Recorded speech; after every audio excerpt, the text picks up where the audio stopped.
guys, it's Toxic Roxy here, and welcome back to another episode of Doki Literature Club Plus. If you remember in the last episode, well, we helped Natsuki move some manga around in the closet, and, well, some unfortunate events happened, and let's just say Natsuki and the books all went flying.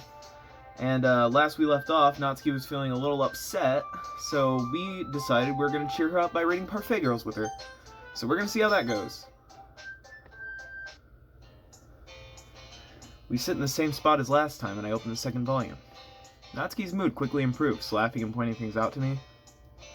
She's surprisingly sharp, making note of a lot of subtle repeated jokes and background elements. In the end, I'm pretty impressed by how everything ties together in this manga. I guess Natsuki has good taste after all. After some time, Monika gets our attention as usual, and it's time to share poems again. Guess I'll be holding on to this for now. Yep. Even you sound more enthusiastic this time. Well, I'm starting to get into it, you know? Told you. Yeah. I return to my seat and slip the book into my bag.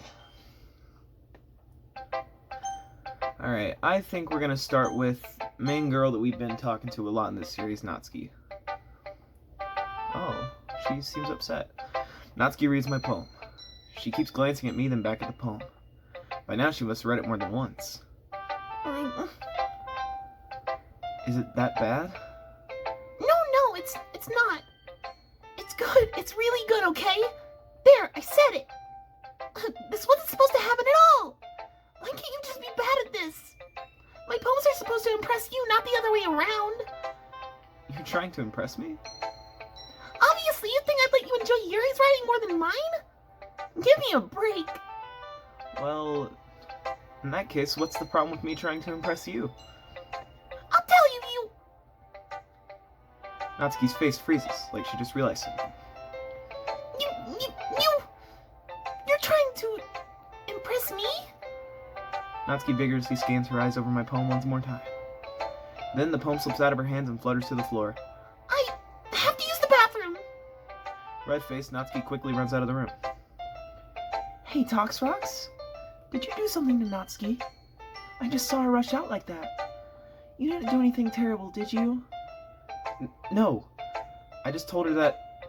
My voice gets caught in my throat. There's no way I could tell Monika that I'm trying to impress Natsuki. Monika sees the poem lying on the floor and swiftly picks it up. She reads through it, her smile not fading from her face. I see. You wrote this for Natsuki, didn't you? I mean... Not really. In fact, didn't she like your poem a lot the other day, too? I'm surprised you know her taste so well already. Are you sure you're not cheating, Toxrox? Cheating? What do you mean by that? Never mind, I'm just kidding. I didn't understand Monika's joke at all. Anyway, how do you think Natsuki feels about you? Oh, you don't need to answer that. It was just something for you to think about. Hey! Natsuki comes up and snatches a poem out of Monika's hands. Neither of us had noticed her re-enter the classroom. Did you read this, Monika? Of course, I liked it. You should really stop reading things that aren't for you, you know. You have a bad habit of doing that. But Toxrox wrote this poem. And we're supposed to share with everyone, right? Natsuki freezes. She apparently forgot that my poem is technically for everyone to read. Okay, well, I think Toxrox is done sharing this poem with everyone. It's not like anyone would want to read this anyway. In fact, I'm just going to hold on to this. If you insist. What? Why are you looking at me like this? Like what? Never mind. Natsuki. I'll give you the poem, but that's still not very fair to Sayori. She hasn't gotten to read it yet. So what? Well, I guess Toxrox is right, Natsuki. It's not fair if you don't let everyone finish reading it. Fine. Natsuki returns my poem. It's not like she's going to like it, though. Anyway, read my poem now. And no, I won't let you keep it. This is my only copy. Amy likes spiders. You know what I heard about Amy? Amy likes spiders. Icky, wriggly, hairy, ugly spiders. And that's why I'm not friends with her. Amy has a cute singing voice. I heard her singing my favorite love song.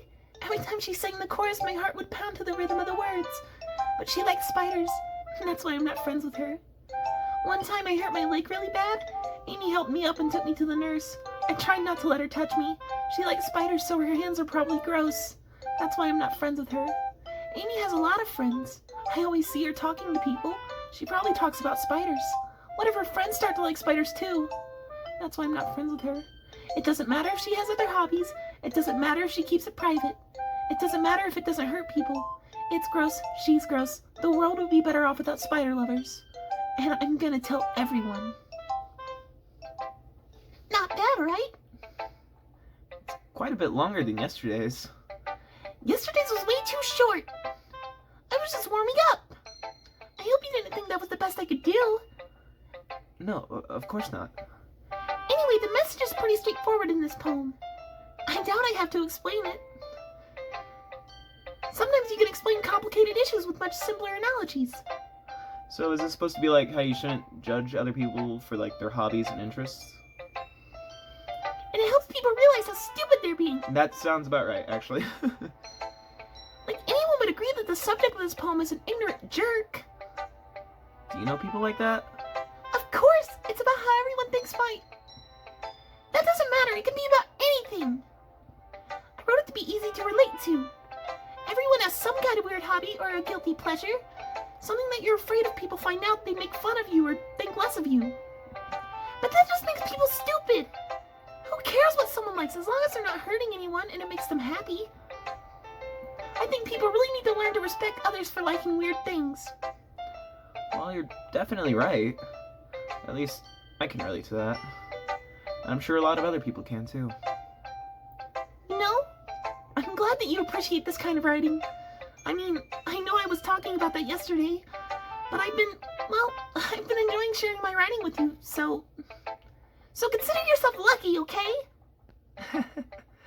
Well, thanks for being honest. What's that supposed to mean? I'm always honest. Jeez. Just look forward to tomorrow too, okay? Alright, I will.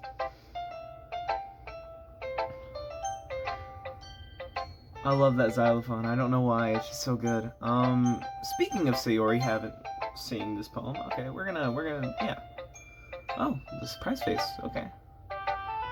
Oh my goodness! This is so good, Toxrox! Huh? I love it! Especially after yesterday's poem. You're too honest sometimes, Sayori.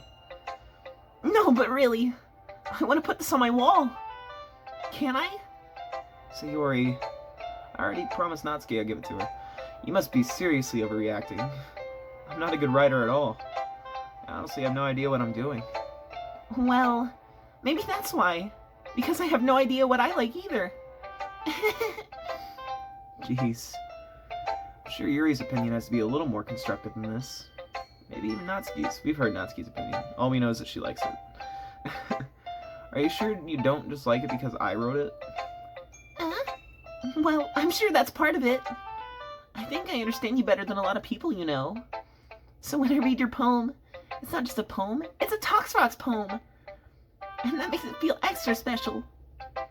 Like I can feel your feelings in it. Sayori hugs the sheet against her chest. Aw, cute. You're so weird, Sayori. Well, I'm not very good at figuring out if poems are good or bad.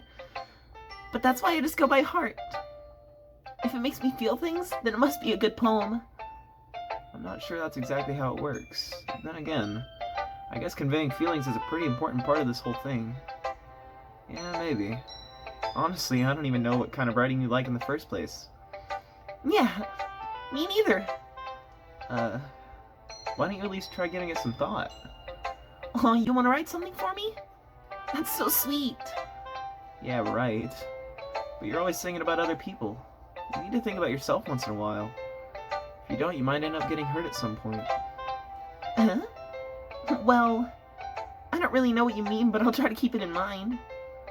Well, whatever. Anyway, let's see. I guess I like happy poems. Wait, sometimes I like sad poems too. Sometimes a little bit of both. There's a word for that, right? What's the word I'm looking for? Bittersweet! Yeah. I like things that are happy and things that are sad. Wait, happy and sad? I can't see you liking something sad, Sayori. Well, I like happy the most.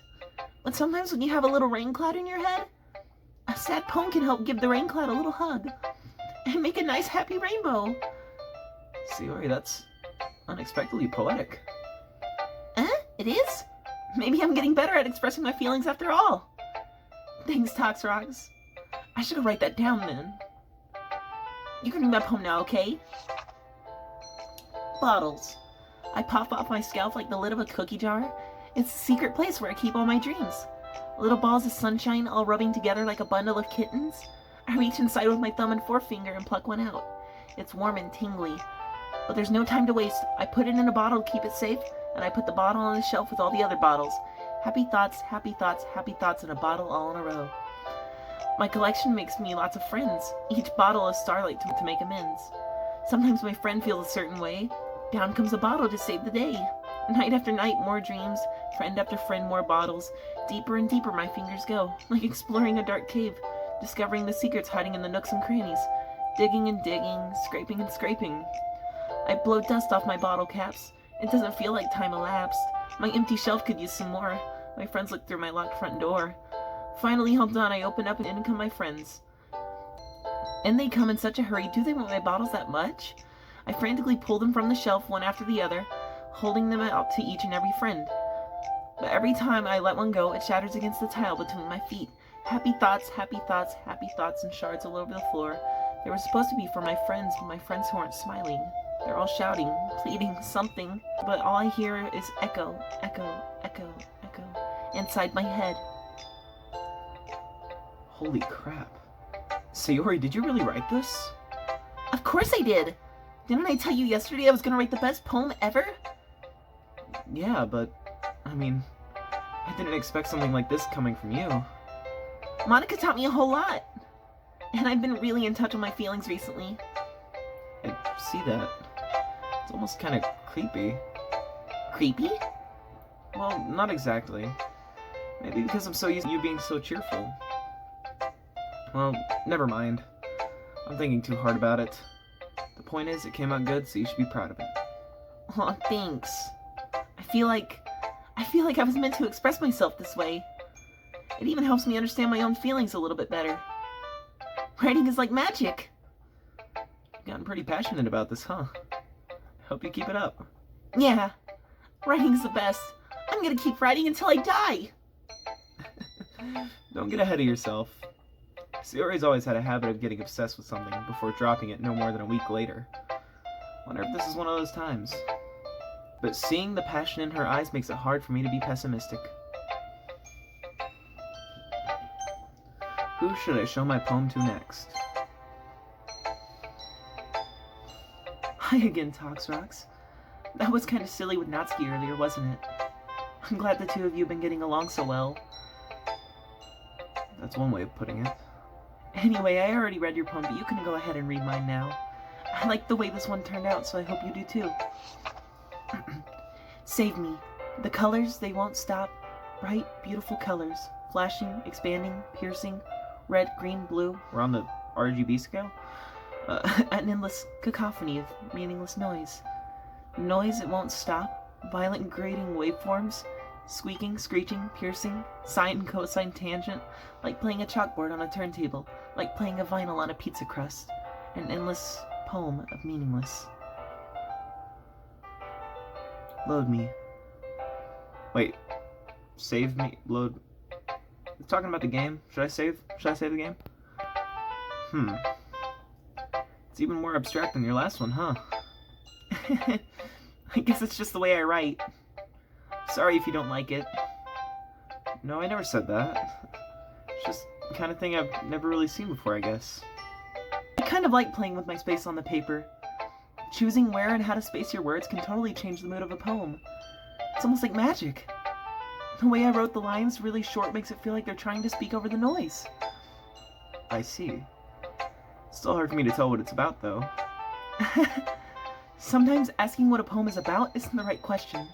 A poem can be as abstract as a physical expression of a feeling, or a conversation with the reader. So putting it that way, not every poem is about something.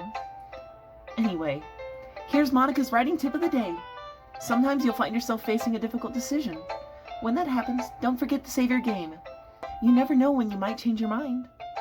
Or when something unexpected may happen. Wait, is this tape even about writing? What am I even talking about? That's my advice for today. Thanks for listening. I guess that just leaves Yuri.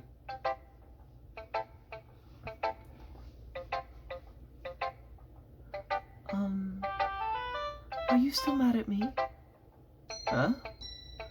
For disrespecting Natsuki yesterday. Because reading this poem, now I know why you got mad at me. Because you prefer her writing over mine. That's not really true. Meaning when I disrespected her, I disrespected you too, didn't I? Oh no. Yuri, you might be reading into this a little too much. How could I be so stupid? I always let these things happen. Whenever I think before I speak, I just come off as awkward and unlikable. But if I speak without thinking, the things I want to keep inside come out and make people hate me. So, please don't force yourself to be around me. I know this is what Monica wants. But it's not fair to you when you could be enjoying your time with Natsuki and Sayori. Yuri, Please. It makes it easier for me if you don't express any concern. Besides, I have my books with me. That's all I need. Yuri smiles sadly and puts her head down on her desk. Aww. I'm frustrated, and I want to give her a hug. Can I get... Pause the episode. Pause the I don't hate her, but it's as if she's not capable of listening to me over her own thoughts. I sigh to myself. All I can do is accept that that's how she feels. If she wants to be left alone, then I have no choice but to abide to that request. Okay, everyone. We're all done reading each other's poems, right? I have something extra planned today, so if everyone could come sit at the front of the room. Is this about the festival? Well, sort of. Look, do we really have to do something for the festival? It's not like we can put together anything good in just a few days. We'll just end up embarrassing ourselves instead of getting any new members. That's a concern of mine as well. I don't really do well with last-minute preparations. Don't worry so much. We're going to keep it simple, okay? We won't need much more than a few decorations. Sayori has been working on posters, and I've designed some pamphlets we can give out during the event. Okay, that's great and all, but that doesn't tell us what we're actually going to be doing for the event. Sorry. I thought you heard about it already. We're going to be performing. Performing? Monica? Yeah, we're going to have a poetry performance. Each of us are going to choose a poem to recite during the event. But the cool part is, we're also going to let anyone else come up and recite poems too. Sayori's putting it on all the posters in case anyone wants to prepare ahead of time. Sayori, who's been coloring a poster, holds it up for us to see. Are you kidding me, Monica? You didn't already start putting these posters up, did you? Well, I did. Do you really think it's that bad of an idea? Well, no. It's not a bad idea, but I didn't sign up for this, you know. There's no way I'm going to be performing in front of a group of people like that. I agree with Natsuki. I could never in my life do something like that. Imagining it, Yuri shakes her head in fear. Guys! No, Sayori. I understand where they're coming from. Remember that Natsuki and Yuri have never shared their poems with anyone until just a couple of days ago. It's a lot to ask for them to recite their poems out loud to a whole room full of people. I guess I kind of overlooked that. So I'm sorry. But I still think we should give it our best. We're the only ones responsible for the fate of this club. If we start the event and put on a good performance, then it will inspire others to do the same. And the more people who perform, the better we'll be able to show everyone what literature is all about. Yeah, it's about expressing your feelings. Being intimate with yourself, finding new horizons, and having fun. That's right. And it's those reasons that we're all in this club today. Don't you want to share that with others? To inspire them to find the same feelings that brought you here in the first place? I know you do. I know we all do. And if all it takes is standing in front of a room for 2 minutes and reciting a poem, then I know you can do it. Natsuki and Yuri remain silent. Sayori looks worried. I guess that leaves me no choice. I agree. I don't think it's too much to ask. I think that Sayori and Monica have been trying really hard to get new members. The least we can do is help them out a little bit. Well, maybe, but... Looks like Natsuki doesn't have any arguments left. Ooh. Okay, fine! I guess I'll just get it over with. Alright. Phew. Thanks, Natsuki. What about you, Yuri? Yuri dejectedly glances around at everyone else's expectant faces. I guess I don't really have a choice. That's everyone. You're the best, Yuri. This club is seriously going to be the death of me. I like to imagine that she says that. With, like, face palm, shaking her head slightly, looking at the floor. Oh gosh. You'll be fine, Yuri. But anyway, let's move on to the main event. I want each of you to choose a poem of yours. We're gonna practice reciting them in front of each other. No way! Monica, this is too sudden. Well, if you can't recite your poem in front of the club, how do you expect to do it in front of strangers? Oh no. Don't worry. I'll start off to help everyone feel a little more comfortable. Can I go next? Of course. Now, let's see. Monica flips through her notebook to a specific poem she has in mind for herself. She then stands behind the podium. The title of this poem is The Way They Fly. Monica begins reciting her poem. Her clear, confident voice fills the room. More than that, her inflection is pristine. She knows exactly how to apply emotion behind each line she recites, bringing the words to life. Is this something she's done before, or is she simply a natural? I glance around me. Everyone has their eyes on Monica. Sayori looks amazed. Yuri has an intense expression on her face that I don't understand. Finally, Monica finishes her recitation. The four of us applaud. Monica takes a breath and smiles. That was so good, Monica! Thank you very much. I was just hoping to set a good example. Are you ready to go next, Sayori? I'll go next. What? Yuri's fired up all of a sudden. Yuri clutches a sheet of paper between her hands and stands up. Keeping her head down, she walks quickly over to the podium. This poem is called... Yuri anxiously glances at each of us. You can do it, Yuri. It's called After Image of the Crimson Eye. Yuri's voice shakes as she starts reading the poem. Just a moment ago, she practically refused to do this. Why is she suddenly putting in so much effort? As Yuri gets past the first couple of lines, her voice changes. It's almost like what happens when Yuri gets absorbed into her books. Her quivering words transform into sharp syllables of a fierce and confident woman. The poem is full of twists and turns in its structure that she enunciates with perfect timing. This must be a rare glimpse into the whirling fire Yuri keeps concealed inside her head. Suddenly, she's finished. Everyone is stunned. Yuri snaps back into reality and glances around her as if she's bewildered even herself. It's up to me to save the situation. I'm the first to start applauding.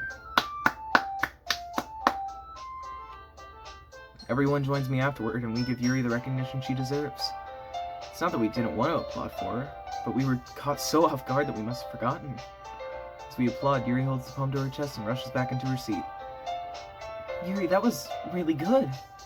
Thank you for sharing. Looks like Yuri's down for the count.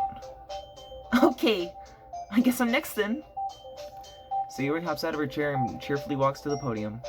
This one's called My Meadow. Sorry I giggled. Sayori. It's a lot harder than I thought. How did you guys do it so easily? Try not to think of it like you're reciting to other people. Imagine you're reciting it to yourself, like in front of a mirror or in your head. It's your poem, so it'll come out best that way. I see. Okay then. Sayori begins her poem. Somehow it feels like her soft voice was made as a perfect match. The poem isn't aimlessly cheery like Sayori is. It's serene and bittersweet. If I were to read this on paper, I probably wouldn't think much of it. But hearing it come from Sayori's voice almost gives a whole new meaning. Maybe this is what Sayori meant when she said she likes my poems. It's like I get to reach more deeply into someone I thought I knew through and through. Sayori finishes and we applaud. I did it! Good job, Sayori. Even Toxrox liked it. I guess that's a good sign. What does that even mean? It came out nicely, Sayori. The atmosphere of the poem fits you really nicely. But it might be the other poems won't work quite as well with that kind of delivery. I don't really understand. In other words, I've seen poems of yours where that sort of gentle delivery wouldn't work as well. They might need a little more force behind them, depending on what you're reading. Oh, I know what you mean. Well, I've been practicing that kind of thing. It's just embarrassing to do it in front of everyone. Then next time, I'm going to make you pick a poem that challenges you a little more. We don't have much time before the festival, you know. Okay. Now, who's next? Natsuki? Don't make me go before Toxrox. It's not like I can compare to you guys anyway. Might as well let Toxrox lower everyone's standards a little bit before I have to do it. Natsuki. It's fine, it's fine. Might as well get it over with. But it's not like I have much of a selection of what to read. I'll just have to go with what I wrote for today.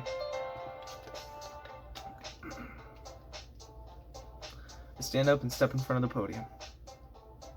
Everyone has their eyes on me, making me feel terribly awkward. I recite my poem. Since I'm not exactly confident in my own writing, it's hard to put energy into it. Despite that, once I finish, I receive applause anyway. Sorry, I'm not really as good as everyone else. Don't worry about it so much. I think it's less about your abilities and more about your lack of confidence in your writing. That's something that'll improve over time, though. Yeah, maybe. Alright then. That just leaves you, Natsuki. Yeah, I'm going.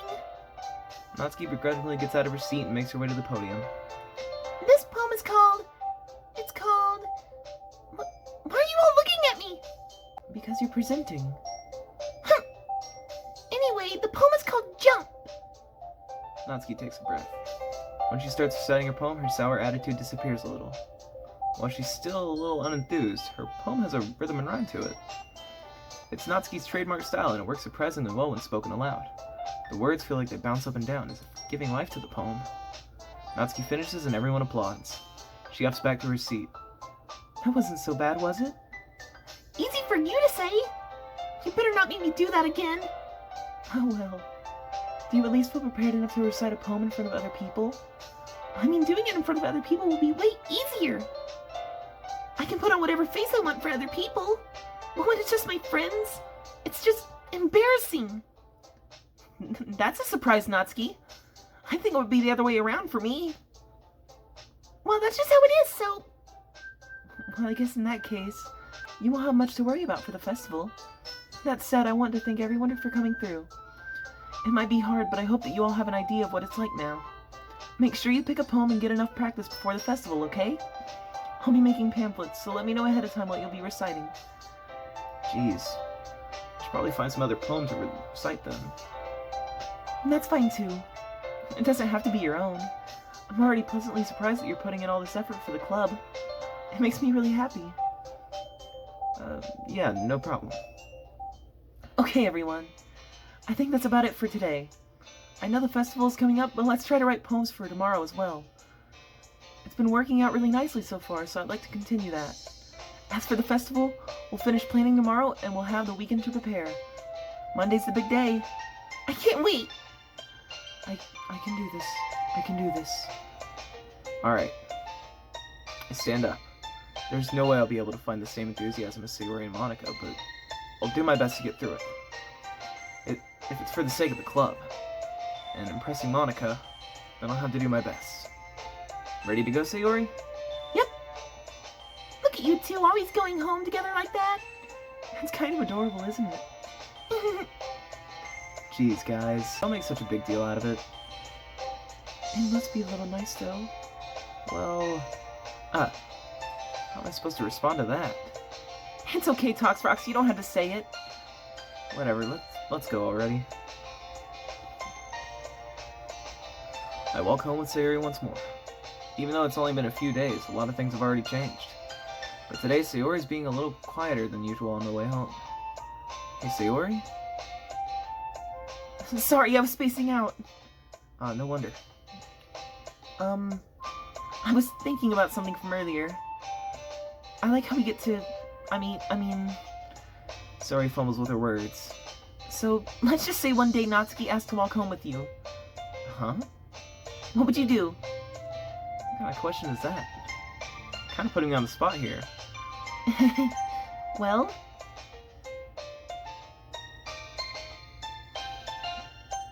This is a tough choice to make. In fact, this choice is a little too tough.